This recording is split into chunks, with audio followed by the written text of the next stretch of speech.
Hey guys, here is lesson 6.10, use properties of addition. So our essential question for today is, how can properties help you add fractions with unlike denominators? So I'm going to go ahead and put my star next to my essential question. And basically what we're doing is we're looking at the commutative and associative properties, and we're seeing sometimes when we have set 3 or 4 different fractions, let's put those ones that we know are easy to add together first, and then figure out what our common denominator is. So for this first part is Jane and her family are driving to Big Lagoon State Park. On the first day, they travel 1/3 of the total distance. On the second day, they travel 1/3 of the total distance in the morning, and then 1/6 of the total distance in the afternoon. How much of the total distance has Jane's family driven by the second day? So I know that 1/3 the distance on the first day, and then they did 1/3 of the distance in the morning, and then 1/6 of the distance in the afternoon. So our question is, how much of the total distance has Jane's family driven by the end of the second day? And so what they've done is this is the second day. They want us to put these in parentheses, and here's our first day's total. And so what we would do is using that associative property, I'm going to group up the ones that are alike. So instead of grouping up these, because remember, with the associative property of addition, it doesn't matter how you group them up, as long as you don't change the numbers themselves, they're going to add up the same. So I'm going to have 1/3 and 1/3 plus 1/6. I'm just regrouping it in a different way, so it makes it a little bit easier on me. So now I only have 2/3 and 1/6. Okay, so now I'm going to find my common denominator. I'm going to find that, multiply this times 2, so that would be 4/6 plus 1/6 is going to give me 5/6. So the distance driven, total distance so far at the end of day 2 was 5/6. And like I said, this is just something to kind of help you to be able to add these fractions more easily than we already are. So anyway, remember, parentheses, they tell you to do, that's what you're supposed to do first. And that's why we put them around in parentheses. Okay? All right, hopefully that made sense.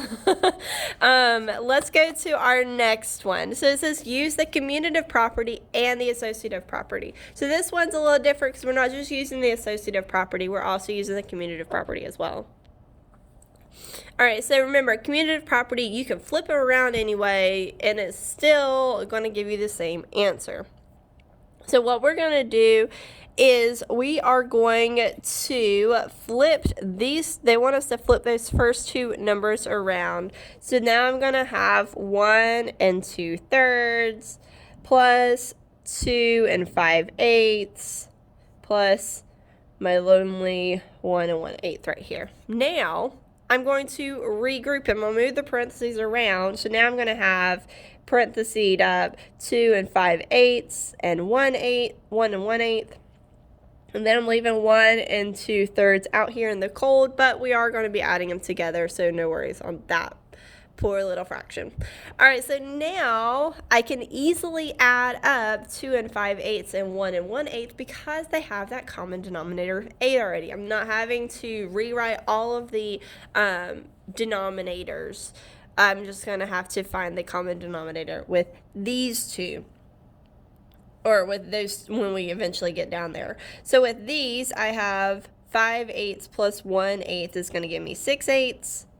And then 2 plus 1 is 3. So now I have 3 6/8.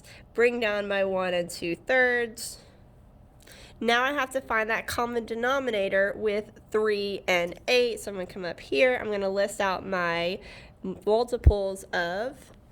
All right, so we have our multiples of 3 would be 3, 6, 9, 12, 15, 18, 21, 24. So now we have to figure out what our multiples of 8 are. So I'm going to have 8, 16, 24. So I see that they have 24 in common. So that's going to be my new common denominator. So now we have to actually find out what they are equivalent to. So I want you to figure out what is 1 2/3 equivalent to, and write it right here, and what is 3 6/8 equivalent to with our common denominator of 24. All right, so this is what you should have gotten. You should have gotten 1 16/24 plus 3 18/24. So now all you have to do is add those together. So that would give us 4 34/24. And then if we reduce that, which you should, because we don't need to leave that improper fraction there, it would be 5 5/12. Okay, so basically we're just going to be using this as an extra practice with adding, because I am not going to be super picky if you're not using the commutative or associative properties. I just want to make sure that you understand that you can move them around and still get the same answer. Okay, so let's go ahead and circle the questions I want you to do. So I want you to do 1, 2, 3, 5, 7, 9. Let me pull it back for y'all, sorry. And then flip to the back. Yes, there are word problems. Yes, you can do them. 10 and 13. Okay, so do your best. Take your time. If you have questions, make sure you pop onto Google Meet so that I can help you. Please don't let me sit there without anything to do. Love you guys. Do your best. Bye.